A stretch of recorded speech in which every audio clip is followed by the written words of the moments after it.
महामार्ग सुरक्षेबाबत सर्वोच्च न्यायालयाने कडक भूमिका घेत महत्त्वपूर्ण निर्देश जारी केले आहेत। अनुच्छेद 21 अंतर्गत जीवनाचा अधिकार हा प्रवाशांच्या सुरक्षिततेसाठी थेट संबंधित असल्याचं स्पष्ट करत न्यायालयाने नो पार्किंग नियम कठोरपणे लागू करण्याचे आदेश दिले आहेत। राजस्थान आणि तेलंगणा येथील भीषण अपघातानंतर ही दखल घेण्यात आली। आता महामार्गावर कोणतेही अवजड वाहन उभे करता येणार नाही। तसेच ढाबा, हॉटेल आणि इतर व्यावसायिक आस्थापनांवरही बंदी घालण्यात आली आहे।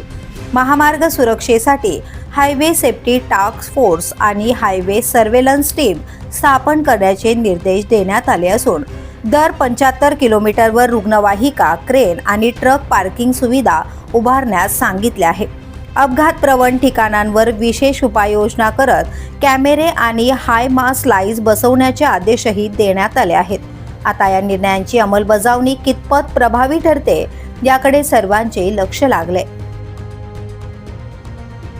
द पोलीस न्यूजसाठी नितीन पाटील, मुंबई।